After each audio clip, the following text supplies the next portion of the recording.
Hello everybody, welcome to section 4.6, and we're talking about applications of exponential functions specifically, although there's applications of exponents and logarithms. We're going to concentrate on using our ability to solve equations in order to solve certain kinds of applications. One of the first ones we're going to start off with is called a growth and decay model. And the way it works is this: it's basically saying that if we have some quantity n, and that quantity n decreases at a rate that is proportional to the amount present at any time t, then we can model the growth or decay by this model, which says the n, the quantity of some amount, a population, is equal to some initial population at time 0 times the base e raised to k times t, where k is a growth or decay constant and t is time, and that time model is based on whatever is given in the problem.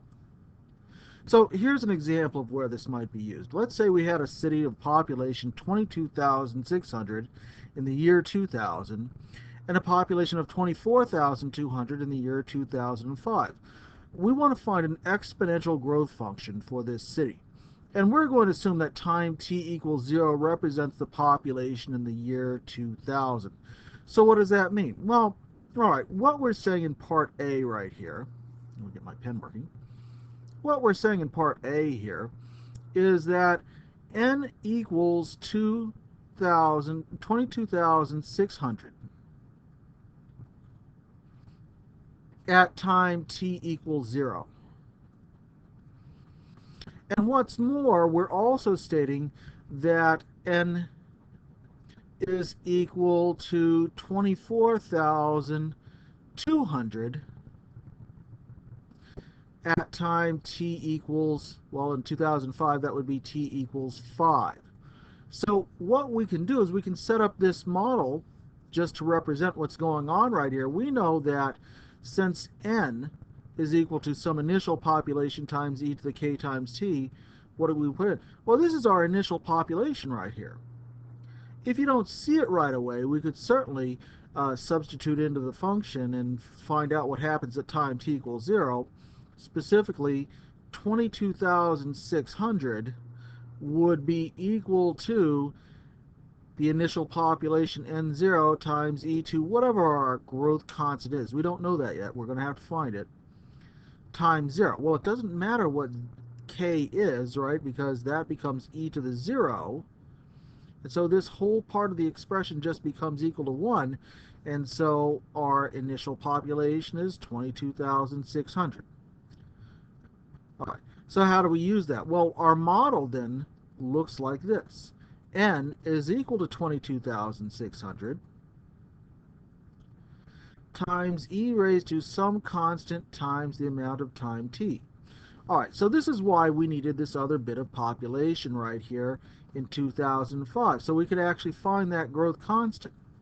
Because what we're going to do is we're going to apply it this way. We're saying, well, all right, at time t equals 5, let's substitute in 24,200 for n.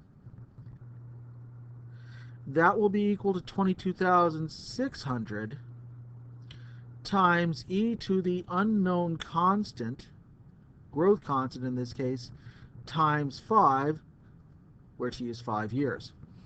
All right, so we would actually have to solve for k in this equation. Well, how do we do that? Well, in this case, we need to isolate k, so we're going to have to divide on both sides by 22,600. I'm going to divide by 22,600 here, see if I can make that a little bit more neat looking. Trust me, this is 22,600, so of course this cancels. But then on the right-hand side, we'd have to know what we're actually doing. Well, the thousands will cancel out, right? So those zeros would cancel out. But, no, okay, I mean, if I have to reduce my fraction here, I should, right? 242,226. Both of them are divisible by 2. So if we reduce this fraction, of course, everything's divisible by 2, we end up with 121 over 113. That's really not a whole lot of help to me here. That's equal to e to the k times 5. I'll write it as 5k, though, just for ease in handling right here. What would we have to do with that? Well, we would have to take a logarithm of those sides, right? Remember, the case was that if we have e, the base, to the 5k, and we get a fraction over here, we want to take the natural logarithm on both sides in order to get that value, 121 over 113. Equals 5 times k. And so solving for k would just be a matter of, and in exact form we could express it this way, solving for k would just be a matter of dividing everything by 5. So 1/5 times the natural logarithm of whatever we get from the fraction 121 over 113. Now, for the purposes of illustration, I'm going to break out my calculator and show you what this actually comes out to be.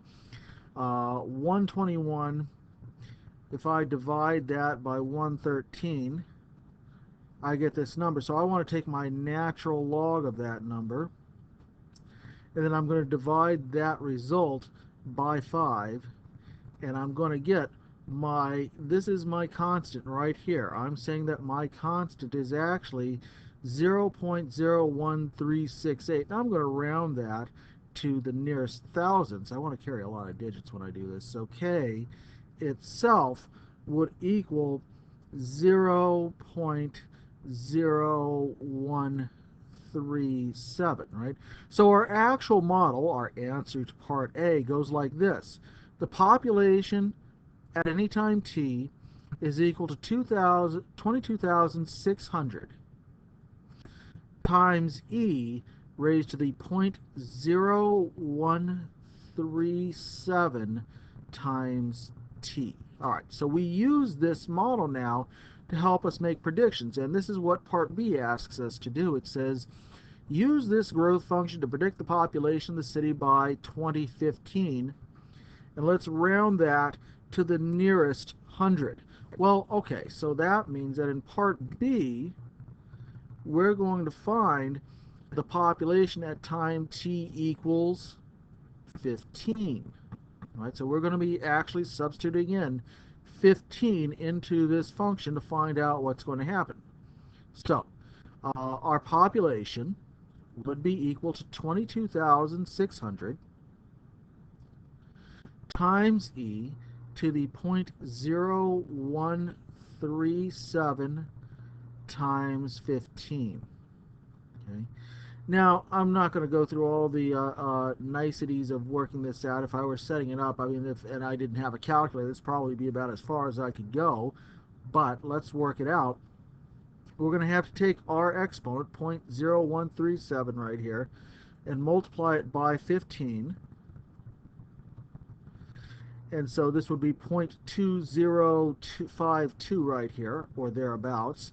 So now I would have to use this and take e to that power. So this gives me 1.22778.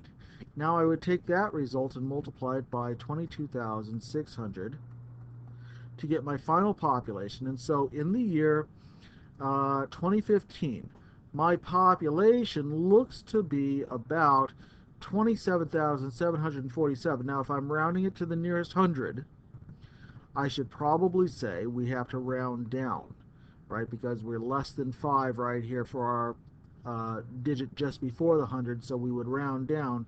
And so we would say n is equal to approximately 27,700 in the year 2015. All right, so this growth and decay model, actually a very useful thing. All right, more to come.